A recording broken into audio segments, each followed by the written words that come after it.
Narito ang 5 correct tips para mas lalong maging pinkish ang skin mo using Skin White Kojic Acid Soap with Retinol. Kaya panahon na para gumamit nito dahil cheap na, effective pa. Bakit nga ba na size?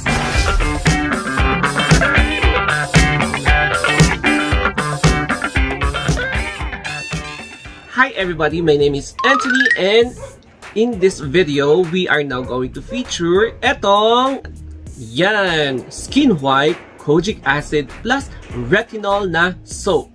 Bakit siya nagiging parang patok na sa grocery shops? Because, ayan po, mura na siya, effective pa, tapos matagal mo siyang gamitin because tatlong soap in just one box for only 100 pesos. So, kapag i-divide mo yung 100 pesos, parang ang katumbas niya is 33.33/33.34 pesos. So, ilalagay ko po yung 33.33 pesos sa thumbnail ng video na ito na makikita niyo sa YouTube. Ayan. So, in this video guys, I'm going to share with you yung 5 tips para talagang mas effective ang paggamit nyo ng Skin White Kojic Acid plus Retinol na soap. So, yung following clip, I am going to discuss yung mga contents nito, tsaka yung benefits niya. And then yung another clip will be yung demonstration natin, tsaka yung tutorial natin kung paano talaga gamitin siya in a correct way para ma-achieve nyo ang effect niya in just 1 week. Yes, 1 week po talaga siyang mag-e-effect if you're going to do it religiously at sa tamang paraan. Kaya, ayan guys, kung makikita nyo, medyo malaki talaga siya. Or, ayan, kapag yung kamay mo is like that, malaki siya. So, makakatipid ka talaga dito by the size itself. So, it's ducks. Kaya, sa mga mahilig sa ducks, ayan, effective talaga ang mga ducks. Kaya, this one, Skin White Kojic Acid plus Retinol can be the answer to your problem. Lalong-lalo na kapag medyo nagda-doubt ka kung paano ka mapansin ng crush mo. So, ililipat na tayo sa next clip para basahin natin kung bakit siya effective.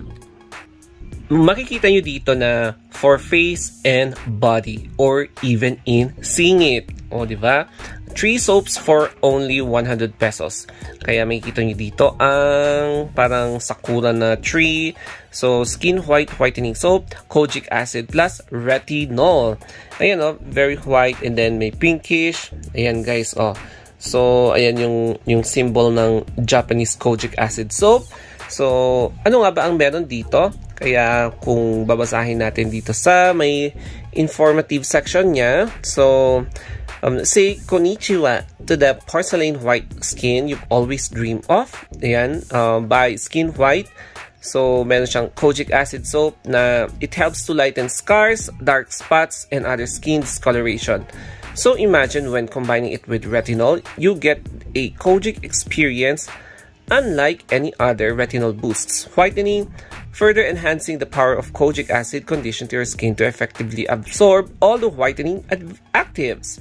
So, and it doesn't stop there. So it promises a soothing shower experience that leaves you feeling refreshed and your skin feeling extra smooth and soft every after bath. Now you can look at your whitest white without fear of dry skin. So hindi siya nagpapadry while whitening your skin. So maganda siya because it can really help you moisturize your skin and whiten your skin. So dermatologically tested siya, and ito is by Splash Research Institute. So hindi siya basta-bastang ginawa lang.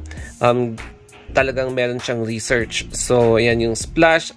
Ito din yung information, yung mga social media ng Skin White PH, o Skin Whiter PH. So, ayan guys. Dito naman tayo sa may ingredients. So, basahin natin yung mga may familiar. So, wait lang guys.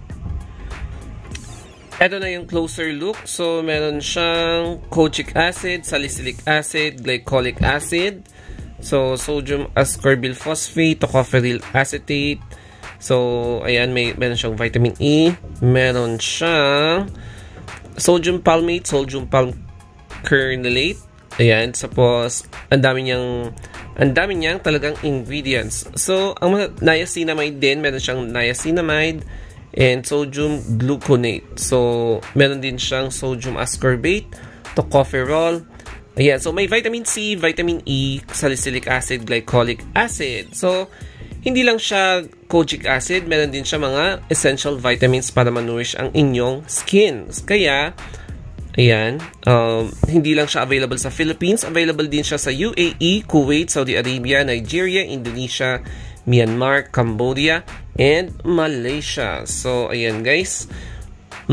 Yan yung mga important information na kailangan natin malaman. In this part of the clip, ayan, after this demonstration na, but syempre, i-inspect muna natin yung itsura ng skin white bago natin gamitin. Kaya in this box, bubuksan natin siya. So, medyo mahirap siyang buksan, kaya dahan-dahan lang baka mapunit. And here it is. So, yung per soap, kukuha tayo ng isang soap. So, wait lang. Ayan. So, talagang ganito siya. White na parang blank, pero may tatak na skin white. Tapos, bubuksan natin siya. And maamoy mo talaga na parang bubble gum. Bubble gum ba yung smell niya? Hindi ko pa siya binubuksan, pero bubble gum. May naaamoy na akong parang bubble gum na scent. So, pag ilalabas na natin, ganito yung itsura niya. Ang bango niya, promise. I like the smell, I like the scent.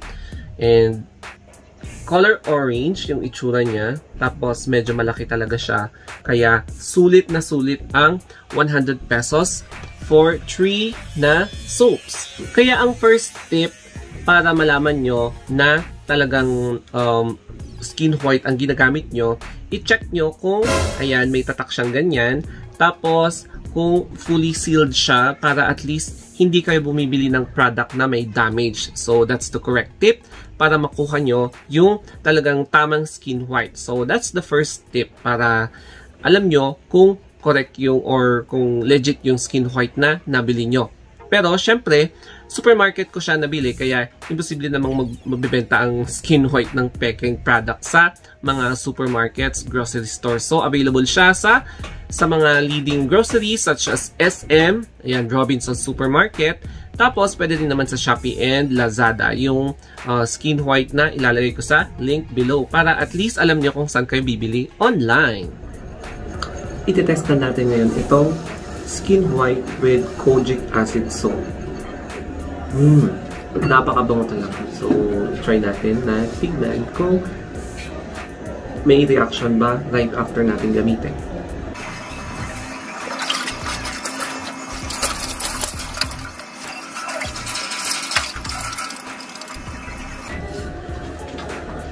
So, yung second step is ibabad natin to for at least 1 to 2 minutes. So, ayan guys. 1 to 2 minutes.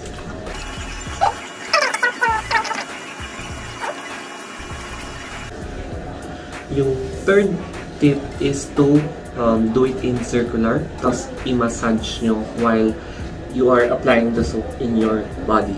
Face or body.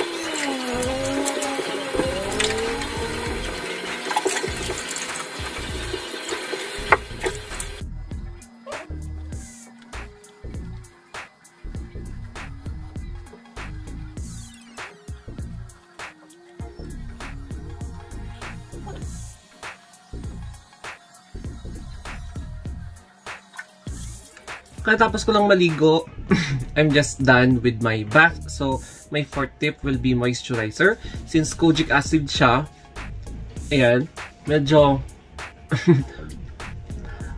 nakaka-dry pa rin ng face, but hindi yung katulad ng ibang kojic acid na super dry na ngati. Ito, wala. Parang gumagamit ka ng papaya soap.